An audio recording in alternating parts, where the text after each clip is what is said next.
Buffett. Welcome to this Epic Life podcast, where we explore the connection between building a conscious life and building a conscious team or a conscious business. We also break down 3 powerful permissions with our guests. These would be the permission to chill, to pause, reflect, and be with what is. Next, we have permission to feel all the feels, or to embrace our full, gorgeous humanity. And finally, 3, permission to glow in the dark. Interpret however you wish. I will be your host. My name is Christopher Carter. I'm a coach for founders and executives and meditation teacher for organizations. My friends call me KC. Now let's meet this week's guest.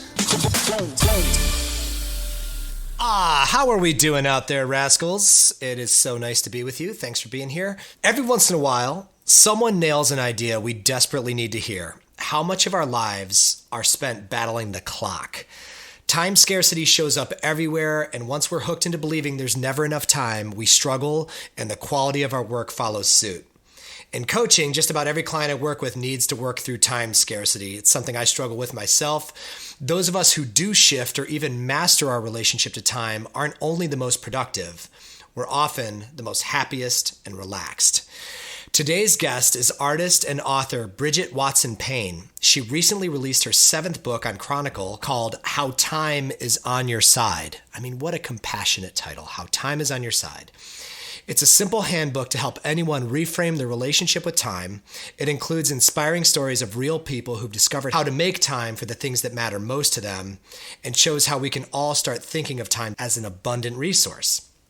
In our conversation, Bridget shares the story of a busy working mother who wrote 2 children's books on her phone while commuting to and from her day job.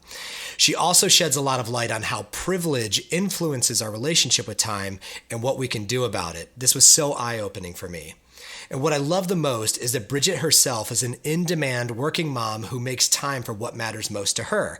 She also has a really infectious laugh, which in my experience is an indicator of someone who just has a healthy relationship to time. In addition to How Time is on Your Side, Bridget Watson Payne is the author of How Art Can Make You Happy, The Secret Art of Being a Grown-Up, I could probably use that book, The Secret Art of Being a Parent, and many others.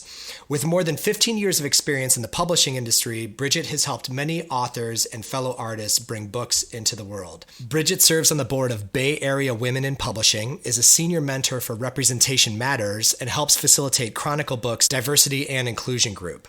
As an artist, Bridget is taught at Handcraft Studio School, the Icon Illustration Conference, and on Creative Live.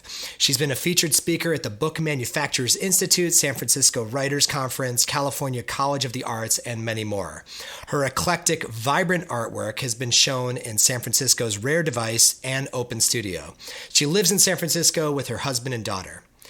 Are you ready to find more time for what matters most? I know I am. Please enjoy this far-reaching and important conversation with Bridget Watson Payne. Bridget Watson Payne. Hello. Welcome to this Epic Life podcast. Thank you so much for having me. I'm so excited. I have been looking forward to this for a couple weeks. I've kind of fallen in love with your new book, How Time is on Your Side. Oh, I'm so glad. Today's a particularly auspicious day because it's the actual day the book is coming into the world, correct? Yes, today is the official publication date. That means that people who pre-ordered it should be getting their packages with their books in it today. It means it should be in all kinds of stores all over the place, ready for you to run out and buy. You've been through this before with other books, correct? Yes, this is my, do the math, Bridget, 7th book, I believe. Oh my gosh. So the thing is, it never gets old. The thrill of it, never wears down at all. Like the first time you hold the finished book in your hand, it's just so exciting. And the day it goes out into the world is so exciting. I think you could do it. You could be one of these authors who writes hundreds and hundreds of books, and I think it would still be a thrill. What is your favorite part about today so far? It's early. I'm on the West Coast, so not a whole lot has happened yet. But I rushed in this morning and I set up myself a little photo shoot with a copy of the book and birthday candles and candy and confetti like all around it to put on Instagram. Nice. So I was like, we need a birthday photo for this book. Oh my God. Did you already publish it? Yeah, I just posted it right before I got on the phone with you. All right. I got to hop over and check that out. That's great. So that was fun. So is the rest of your world kind of on pause for the day? Because you're a family woman, you have your own business. There's a lot else going on in your life. Is everything on pause while this book is coming into being, or? Not really. Not so much. I would love to say it is, but part of what led me to write the book in the first place, honestly, is that balancing act, that juggle, right? Of like all the different things we need to do, and how with a few exceptions, mostly life doesn't pause. This is actually a really busy month for me in a bunch of different ways, career-wise and with the book, and other things that are going on family-wise and stuff. So it's kind of the drinking from the fire hose, right? Like it all tends to happen all at once, which is great and exciting, but can also make you crazy, which is why you need to figure out what to do about that. So why don't we start with the 3 permissions? And this is something that we have each guest kind of reflect on as kind of a launching off point for our conversation, because I want to get into that kind of bigger context of your life and your work. At This Epic Life, we explore 3 permissions as access to our highest expression. These are the permission to chill, which is represented by a pause button, the permission to feel all the feels, which is to just embrace your full messy emotional humanity and all the beauty that comes with it. And finally, permission to glow in the dark, which is kind of full self-expression. A lot of super achiever types just want to skip the other 2 and go straight to glowing in the dark, understandably. Do any of these 3 permissions resonate with you today? Actually, they all do. They resonate with me, and they resonate with the book quite a lot. In fact, I can kind of see why you maybe wanted to have me on. The first one, the one about pausing, I think is really, really important, especially in the context of writing this book.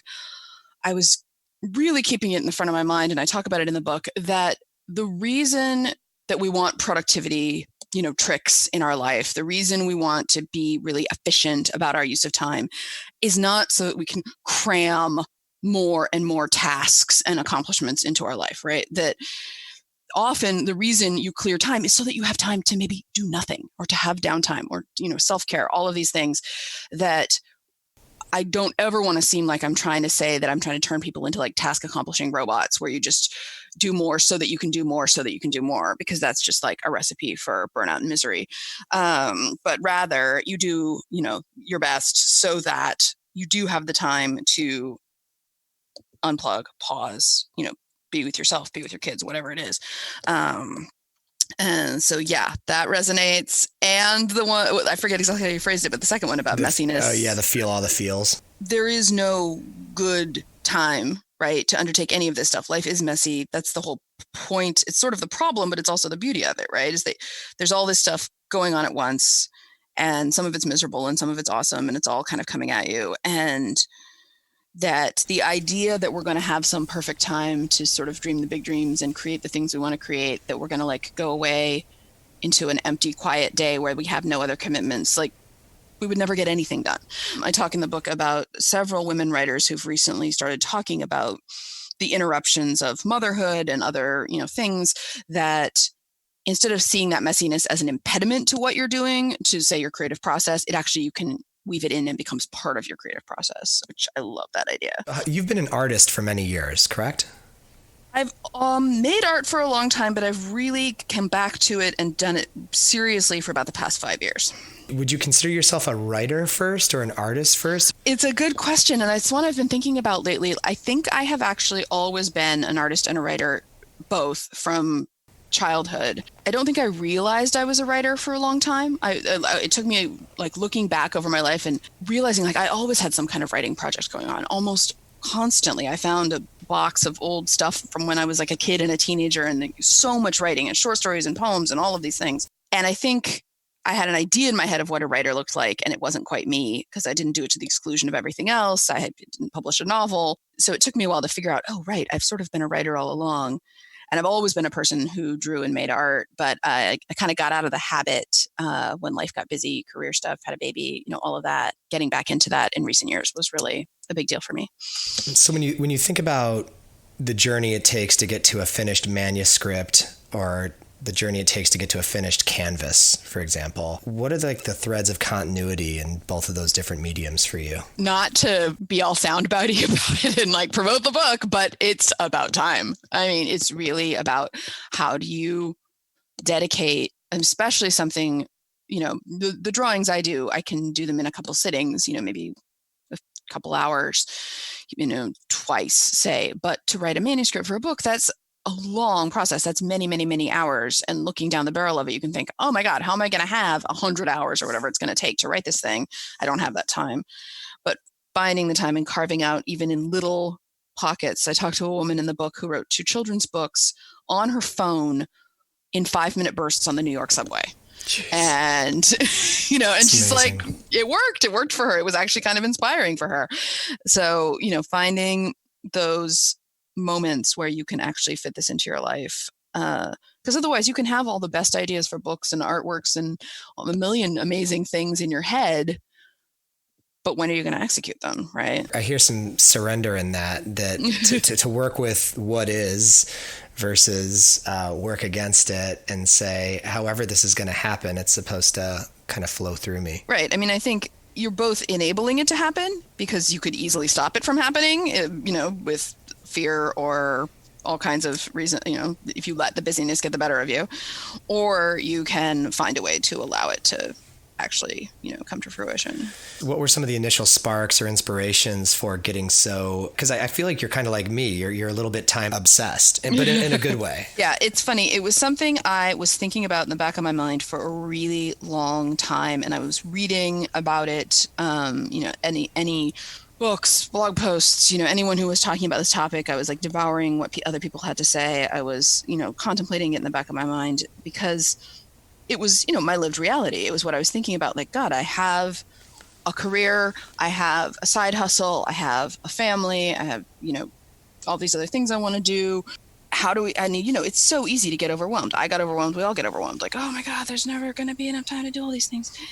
And it just started to feel like that attitude was just really defeatist, and maybe there was a better way to figure this out. And so slowly it started to evolve into, I want to write a book about time. I want to write a book about time. I kept referring to it to my editor as the time book, but I didn't at first. I think I had a little bit of a sort of imposter syndrome going on. I didn't feel, officially qualified to write this book. I was I'm not an efficiency expert or a productivity hacker person. Thank God for that. Whatever. I don't know if I have the qualifications to write this book. And it was my editor who kept pointing out to me, you're doing a lot of stuff. You're using your time pretty well. So maybe that means you do have something to say about this, which was flattering and nice. And it did slowly but surely. I came around to thinking almost all writers say this, right? It's those ideas that just won't leave you alone, right? That just keep coming back and sort of pulling on your sleeve and being hey, what about me? I'm really grateful that it kept terrorizing you, because there are far too many cerebral, left-brained, masculine BS books about time management that are so useless. They are so useless. And I've never had anyone that worked for me or any of my clients. There's no prescribed way to manage time, but we could manage energy. We can live our values. To me, it's much more of a divine feminine kind of conversation. And I love how you kind of come out swinging in this beautiful little book. You come out with this straight out the bat. Let's talk about how privilege impacts time. Mm-hmm. And that was just hugely eye-opening for me as a Midwest white achiever male. Because a couple months ago, I had one of my sheroes back on the podcast, Ani DeFranco, who's she's awesome. She's amazing. You would really love her conversation, and I'm going to send her your book too. She will love this book. She's so prolific, right? She's written thousands of songs, how many of her albums, and when she sat down to write her memoir last year, she had to do it like that woman in the subway. She sat down right at her kitchen table in the fray of a family and, was handing kids sippy cups in one hand and writing with the other. And it was just a total mess, But on the other side of it is this gorgeous book that the fans are super appreciative of. She talks about how women in particular have so much going against them because they're just so much of the family responsibility. People typically look to mommy first. I know that happens in my house too. I just want to thank you for tackling that right out of the gate. And was that something that was always structurally for you, like something you knew you would lead off with, or did that kind of come in later? When there are those initial hurdles to starting a project, some of them are your own nonsense that you have to talk yourself out of, right? Like, sort of imposter syndrome stuff. I'm not qualified. Who am I? Like, you have to just, woman up and get over it. But some of them are really legitimate concerns. Like, as a white middle-class person, what is my privilege? What are my blind spots? What am I going to presume in writing this book that doesn't apply to everyone, that isn't, even and fair, Yeah. And I was like, if I'm going to do this, I have to be, really thoughtful about that topic. Because I'm very aware of, and I talk about them quite a bit in the book, a lot of the gender imbalances.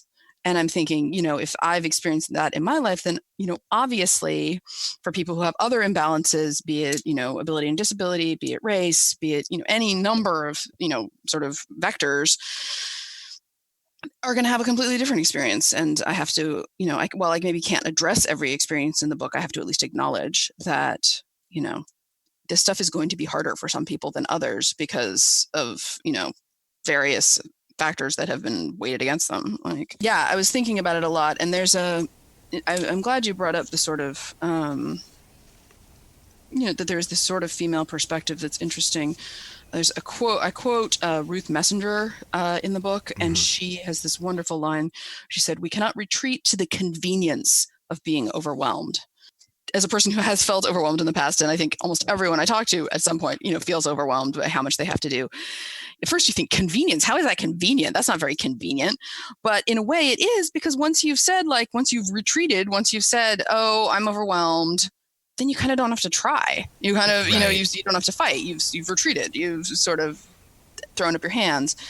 And I think her statement, and she was a political activist, and, her feeling that we have to engage, that it's an obligation, regardless of the messiness, regardless of the feelings of overwhelm, is pretty fantastic. I was looking at this quote right as you were reading it, and it's one of my many favorite quotes that you include in the book. And I woke up today in a very predictable cycle of overwhelm. I'm a coach, so I help people decipher their own, cycles of sabotage and overwhelm and that sorts of thing.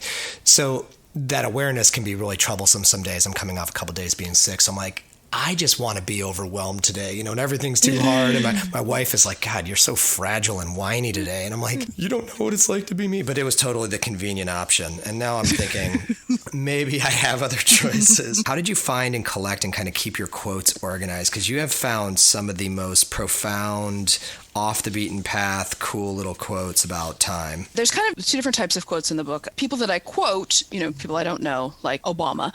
It was, I got in a few different ways. I was reading about this a lot before I started the book. So I'd been keeping a notebook of, all these things I was coming across that were fascinating. So a lot of it I had stored up ahead of time. And then as I was writing the book, I would think, oh, I wonder what people have to say about X or Y or Z. And I would do a bunch of research and, find out who had said something interesting. So some of it was in the pre-writing stage, and some of it was, in the moment. I was like, didn't Obama say something interesting about time? Well, it turns out he did in one of his most famous speeches. So, and then the other part that's possibly one of my favorite parts of the whole book is there's a long chapter where I actually interviewed 42, I think, regular people, not the Obamas of the world, but just regular folks, including Lisa Congdon, who you mentioned earlier, about various aspects of how they make time for the things that matter to them and how they get it done. And those are in, sections. So there's a section about work, a section about family, a section about creativity, activism, self-care. I think I'm forgetting one, but people that I either knew or sought out or, saw doing interesting things. And the thing that I love about that section is it's not all going to work for everybody. In fact, I know it doesn't. The point was, look at all these different things different people do that work for them. Some of this you're going to be able to cherry pick straight out of the book. You're going to be like, ooh, yes, that. I want to do that. I want to write a book on the subway. Bingo. But other things, there's a woman in the book who pulls all-nighters. And I've had many people say to me like, oh God, that's like the last thing on earth I'd want to do. And I'm like, well, good. Now you know that you don't want to do that. That's a useful point of information as well. So just seeing the range and the variety of what people do, and no two people do it alike. Everyone's figuring this stuff out for themselves. It's challenging for everyone, but people are making it work. And I think that's just hugely inspiring. Can you talk to me a little bit about the relationship between time and creativity? Because in my experience, they have a little bit of a paradoxical jam going on. So in some ways, like the muse and creativity seems to happen off the clock or when it's ready for some people. But then people like Lisa Congdon, it seems like you're one of these people too, like what you make time for actually happens. So I just love to hear how you think about that relationship between time and creativity. There's a quote, I don't think I used it in the book, although maybe I did. And now I can't remember who said it, but that inspiration is for amateurs. This idea that you need to sit in a quiet room, or that inspiration will strike in at a time and a place that you couldn't possibly predict. And that's true. I mean, everyone knows you have like great ideas, in the shower or whatever. Like that's a real thing. And I don't want to deny that. But okay, having the great idea is just the first 5 minutes of what is likely to be an hours, weeks, days, months, years long, process to actually make the thing. So that's where showing up consistently, whether that's 5 minutes on the subway or, I have blocked out several hours on Sunday afternoons for myself, like, whatever that is that works for you, showing up and doing the work and treating your creative work, like a job. Like you're going to sit down at the desk and work on it, whether you're feeling inspired at that moment, or not. Because there's almost always even if you really are blocked and stuck on one thing with a big project, there's a million other pieces of it that you could be working on. There's always something you could sit down and be doing, even if it's the boring part, even if it's writing the bibliography, like really uninspired today, but this other work has got to get done. So I do think that's really valuable. I'm flipping through the book to try and see if I can find the page. On 58, the Mary Oliver quote, "The most regretful people on earth are those who felt the call to creative work, who felt their own creative power restive and uprising and gave to it neither power nor time." Bam. That's pretty much, as always, Mary Oliver said it best. Also, this idea of, for paging along together on page 23, a section about embracing the messiness, to go back to that topic, the writer Sarah Rule says, we must not think of life as an intrusion. That she's one of these writers. I talk about Sarah Rule, Lydia Davis, and Rivka Galchin, who've all written really interesting sort of essays, semi-autobiographical, semi-fictional, interesting texts about interruptions and the lack of time that comes with modern life, that particularly comes with modern motherhood, and using that as creative fodder. And I contrast that to this quote from E.B. White. And I like E.B. White as much as the next gal, but he said, creation is in part merely the business of foregoing the great and small distractions. And in some ways, yeah, that's a good point. You do have to put your phone down and stop being on Instagram if you're going to write your book. You do have to forego distraction. Sure. But at the same time, it is a very privileged man who doesn't have to take care of the kids kind of thing to say.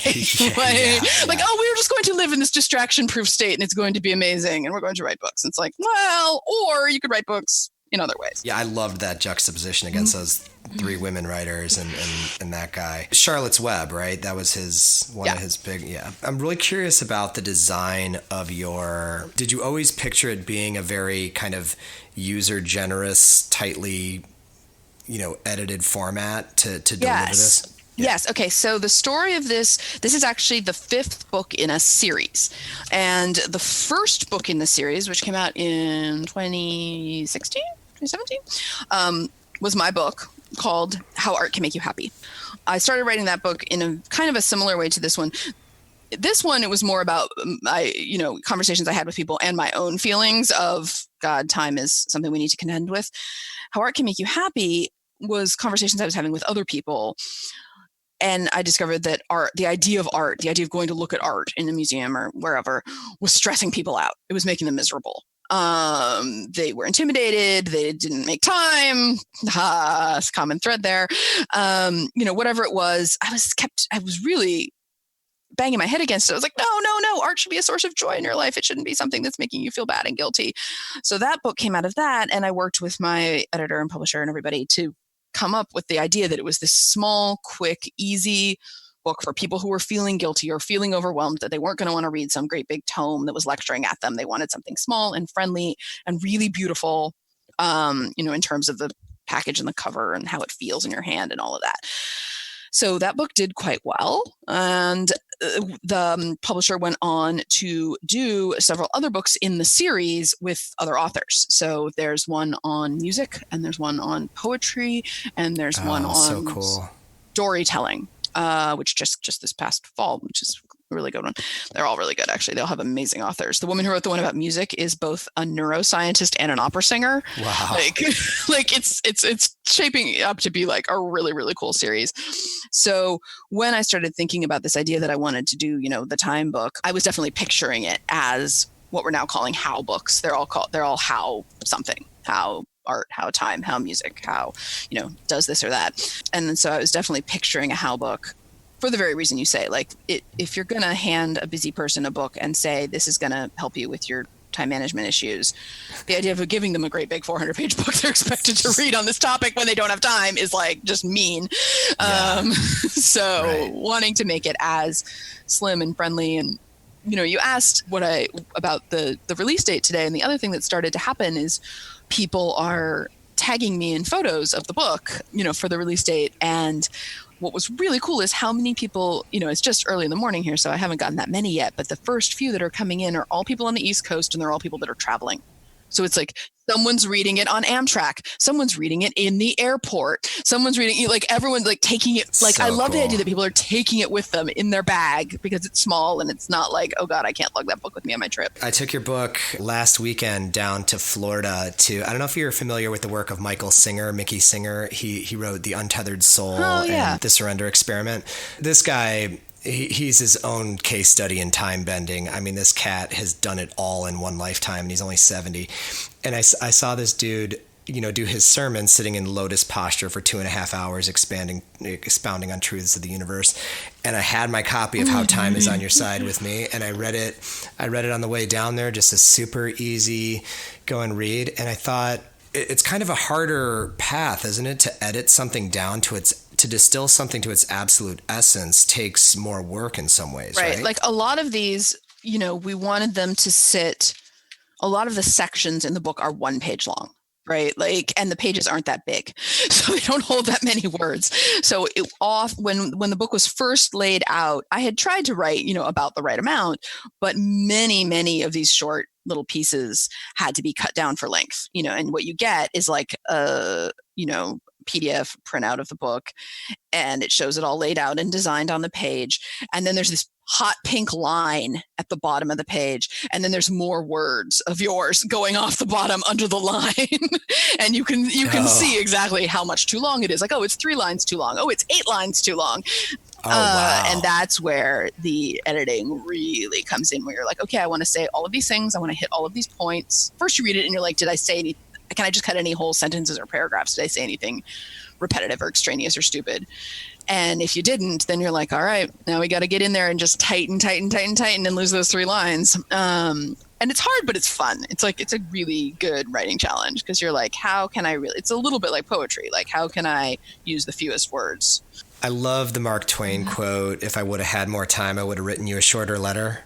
Yeah. Have you heard that one? It's like anytime I'm giving a talk, or I'm if I just crush through an email I want to send to somebody, it's usually 2 to 5 times longer than it needs to be. So I think, okay, what am I really just trying to say here? But it does take a lot more, thought. I call it user generosity, to be so generous to the reader that you did this kind of, cutting for them. it's kind of truly what it is to walk your talk. Well, and here. often you realize, like, out of all the stuff you said, it's the last 4 sentences that are actually the point. Like, at what point in the process, once you knew it was a how book, when did you kind of stumble upon the title, and what does this title mean? We were noodling with this title for a long time. We always knew it was going to be how, and we always knew time was going to be in there. Beyond that, I think at one point it was how time is your friend, or how time can be your friend, or how you have enough time, like all of these different, like, and you is also usually in there. So, it's one of those fun things of working within constraints, right? It has to be 6 words long. It has to start with how time, or maybe time is later, like just playing with it. And I was going back and forth with my editors. And I honestly can't remember exactly how we arrived on this one, but I knew it was good when I went home and I told my husband and daughter, like, we're thinking, we might call it How Time Is On Your Side. And they started singing, that song, like, time is on your side. Yes, it is. Like, yes, it is. Yeah. And that's been sung in my house a lot since then. So, with all of these how books, there's a little bit of a counterintuitive thing going on. Like, people seem to think art shouldn't make you happy, but it can, and people think time is not on their side, but it is, that we're sort of contradicting a commonly held belief and showing how the opposite can be true and how we'd be better off if and when it is true. I think we have a culture hammering us with the opposite, which is mortality complex, and I needed it yesterday, and yeah, it's very expansive. Curious if you have any type of stilling practice, yoga practice. I know art is its own meditation. Do you practice any of those things? For me, it's funny. It's not any of the sort of usual formal ones, but it's swimming. Like Lisa Congdon. Yeah. She's also a big swimmer. There's actually a large number of artists who are swimmers, and I always wonder, Really? Why that is. Yeah, I swim very slowly. I'm not going to win any swimming races at any time ever. But 2 or 3 times a week, I try and get in the pool, and I think of it, sure, it's a nice mild workout, but I really think of it more as meditative, that it's my brain tends to clear out, and I feel like calm and energized in a way that is hard to capture in our like running around doing stuff kind of lives. I meditate, and it's the practice or the teachings are more yoga based, and in yoga they have this philosophy of right action, and right action, it's all throughout your book in different types of ways. It's basically, if you do enough stuff to quiet your mind and separate from the anxiety or the stories around us, you cultivate discernment, so you're more likely to choose the things that bring you happiness or joy or fulfillment, and it leads, like, right action creates more right action, so you become more efficient so it's kind of like this paradox. So have you heard the quote from Gandhi where he said, "I have so much to do today, I must find more time to meditate"? Have you ever heard that quote? Oh, that's a good one. It's a pretty good one, right? So it's like the paradox, like how does this busy guy or whoever find more time to meditate? I figured there had to be some sort of special separation from the busyness of your life to kind of crystallize these ideas and stuff. There's a bit in the book where I talk about how do we love ourselves exactly as we are and also try to improve, right? Like, that is another paradox that's, I think, similar to what you're talking about, where, on the one hand, it can be tempting when you want to fix something in your life, when you want to improve something in your life, when you want to get better in some way. You want to make friends with time and manage your time better and get onto those creative projects or whatever it is. We tend to do it with self-loathing, right? We tend to do this sort of self-flagellation thing where I suck. Oh God, I'm not working on that. I'm on my phone. I should put my phone down. I should, I watched a bunch of Netflix again. No, I suck. No. Like right. That's our most default, for anything, for whatever it is that, we consider to be our vices or whatever. And it doesn't work. It's just like, sort of hating on yourself does not actually create effective change. It's just not a good look. I call it being like the mean horse jockey. Like, we ride ourselves like a really crappy little horse jockey. And we do things that we would never do to another person in a million years. You would never say that stuff to, like, someone you love. You wouldn't say it to your worst enemy, probably. Like you POS. Like who says that? Right. Who says that? No one says that. So on the one hand, obviously self-compassion and kindness and love is so important. And on the other hand, we can't just rest on our laurels. We can't just be like, I'm great, like exactly the way I am. Like I don't need to ever, do anything more. So that figuring out that paradox of, both accepting and improving simultaneously is like, I feel like I'm still in the thick of that one. And I wanted to talk about it in the book because it's a little off topic, but I do think it's really germane anytime you're talking about any kind of self-improvement. So much of the self-improvement conversation is dominated by like that masculine, get it done, hustle thing that is so unrealistic for so many people, especially anybody with children. Right. Anyone with children, anyone with more than one, like if you have like a side hustle or any kind of like passion project that you're trying to pursue in addition to a job, if you have, a commute, if you have, there's like so many things. There's this thing I kept stumbling upon in my reading, like just like it wouldn't go away, even though I really wanted it to, because not in the way of like, oh, it was a lesson I really needed to learn, but like, no, like it was actually just kind of annoying. That was this supposed quote from Warren Buffett, which look, once I did the research, I was like, I don't even know if the man ever actually said this, because it was actually said by his like private plane pilot who was supposedly quoting something that Buffett had said to him. Like, it's like this apocryphal thing about how you're supposed to make a list of the 10 most important things in your life and then never devote any time or energy to like the bottom 8 or something like that. I forget. Like the only way to really be successful is to singularly focus on 1 or 2 things and just kill the rest with fire. And it's just like such nonsense, like, because who can do that? Whose life actually allows for that? And who would want to, because it means like, oh, you're gonna, I don't know, jettison your marriage, like, so that you can, be a business tycoon or something. Like, it's just preposterous. But it comes up again and again as one of these like genius statements of time management that may never have even actually been said. And of course it's ascribed to like the wealthiest white guy, most successful guy we all know, right? So it's got to be true. Anybody out there listening, check out Becoming Warren Buffett if you haven't seen it. Have you seen that, Bridget? I have not. I have never really paid much attention to it. It's really incredible because the guy truly is a savant. Just a really quick story. This kind of sums up exactly why that quote is so ridiculous, is that he's known for making, billions of dollars while he sleeps. He's a genius at that. And he was so focused on that. His wife is, sometime in the 70s, up all night, has kids to raise. She's sick as a dog. And she said, I need you to bring me like something to use as a chamber pot because I literally cannot get into the restroom. I'm such a disaster. He said, be right back. He comes up with a colander. That's a fact. Like his, right. So, ability to generate mountains of cash doesn't always equal the most. And now later in his life, he's consumed with like giving everything away before he passes. So it's like he has evolved. His list has grown into, much more altruistic things. But I want to come full circle by asking you a couple isms. Isms are, we're going to call these Bridgetisms.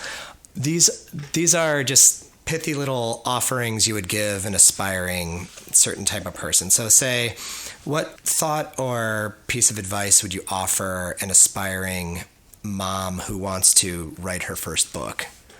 It's okay to wait till they're in preschool. I think that one of the things about time management that we don't talk about enough is that your life changes. Right? That it can feel like the situation you're in right now is the situation you will always be in. And if you can't make it work right in this moment, you're doomed and you have to find a way to make it work or you're never going to. And I think, what I've noticed for myself and for all these people I've interviewed and everyone I've talked to who has kids is that those baby years, those first, 3 years, it feels like that's what parenthood is going to be. That it's really, It's going to take up all your time, all your energy, 24 hours a day. You're going to be exhausted for the rest of your life. Like, it really feels like that. And then it stops feeling like that. They get to school, they get a little more independent. And obviously having a kid or multiple kids is always going to be a, big chunk of your life and a big chunk of your time, but it isn't the all-consuming thing that it, was at first, because, they want to do their own thing. So I think while on the one hand, I'm always sort of encouraging people, seize the day, do the thing now, do what don't put it off. On the other hand, I do think sometimes just acknowledging like, this is not the moment and soon it will be. And I'm making a plan for when it will be and it will happen then. But it's okay that it's not happening right now when I have like a 6-month-old baby that doesn't sleep. How about the business person, man or woman, who wants to turn their creativity into their income? That's a fascinating one because I talk about it some in the book. Is like there are people, especially in the interview section, under headings quit your day job and under headings don't quit your day job. I think I really see the merit in both models. I think, it is a lot of pressure to put on your little tiny baby creative endeavor that it's going to pay the rent and it's going to buy the groceries and it's going to support you. That's a lot to ask of something new, just suddenly that everything you love and care about suddenly has to be monetized is really a pretty high stakes way to go about it. And I've talked to a lot of people who have day jobs or who have really, passionate careers and also have, their creative thing on the side. And that's the right thing for them for a period of time, sometimes a short period of time, sometimes a long period of time. On the other hand, I have people who threw it all up, walked away and said, you know what, I'm going to make this work. I have this idea. It's going to be a full-time job. It's going to take all my love and attention and I'm making it happen. And I am agnostic on that. I really am. I think it's different for everyone. It's different for every time of life. It's different for every situation. There isn't one good. I mean, there are literally books out there with the title Quit Your Day Job and Don't Quit Your Day Job. Like those exist. Right. And I think both of those authors, I haven't read their books, but they probably have valid points, that it's not one size fits all. And that sometimes something's going to stay on the side for a long time. Sometimes it's never going to be monetized. I was talking to someone the other day who had a passion project they were working on, and they were like, part of the beauty of this for me is I'm not plugging it into capitalism. I'm not I'm not making it commercial. I'm just doing it for me. So it doesn't matter if anyone else likes it. I'm not having to create something that pleases other people. I can just create for myself what I want to create. And that, I think that idea has a lot of merit. All right, last one. What would you offer the person who's convinced that time is their enemy? Well, first I follow them around singing that song and trying to brainwash them. Right. No, I talk about this at the very end of the book. Tara Roden Robinson, and she was actually interviewed by Lisa Congdon.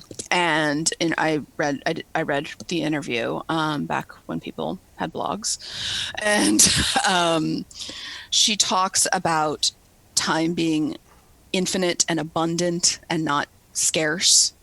And at the time, it made me extremely angry. Like I was just like, what are you talking about? Time isn't infinite. That's like the nature of time is that it is finite. We all only live a certain amount of days. We all, and yet going around with an attitude of scarcity never made anybody anything but miserable. And so figuring out slowly but surely, and it is not a simple or easy thing to do, but it is extremely doable, how to just readjust our mindset about time. Not that we're going to change the nature of time in the universe, but believing that it is possible to adjust our perspective about it and how we view it. And that really, really is extremely doable. And I think if I succeeded, I tell you how to do it in the first third of the book, and the book isn't very long. So, I think you have to believe that a mindset shift is possible before you're going to believe in the practicalities. Yeah. So it's like a willingness to practice, willingness to play, willingness to challenge some of our assumptions. Right. If you're determined to continue to believe in your preconceived notions of how the world works, then have fun with that. Right. That's nothing's going to change. Yeah. But if you're willing to consider some other ways of thinking about things and then consider some other ways of doing things, I think, it can really make a big difference. Is there anybody in particular you wrote this book for? Like who did you have in your mind when you were crafting this thing? That's a really good question. I kind of wrote the book that I wanted to read, that I wanted to exist. And then at the same time, I was really conscious of wanting it to work for a really wide range of people. Like I found myself writing a fair bit about parenthood. And I think I was writing to a lot of people I know who are overwhelmed parents, but then also wanting to write a book that worked for people who weren't parents, you know, and wanting to make sure that for every like sort of parenting anecdote I put in, I also put in information and, you know, tidbits about, you know, parts of life that have nothing to do with having kids. So it was both, you know, sort of starting where I am, but then trying to expand the perspective as much as I could to make a book that would work for a lot of different people at a lot of different like points in their life. In closing, I wanted to share something with you if you have just 2 seconds here. I do. A few weeks ago, one of my heroes passed away, the drummer from the band Rush, Neil Peart. Not too many female fans of the band Rush, but that's okay. Rush did okay. But he was arguably known as the best timekeeper in history as far as a drummer. He was a very complex, intricate drummer, but he was also a beautiful lyricist. The last recorded song that they did in 2012 has this profound exploration of time in it, and I just tripped over these lyrics, and I thought you would appreciate them a little bit. Okay. And so all this happened as I was receiving your book from your publisher. So like all of my mortality and time and all these things that come up when you lose one of your heroes. And then I read these lyrics, so I thought you'd appreciate them. So this is a song called The Garden. It's from 2012.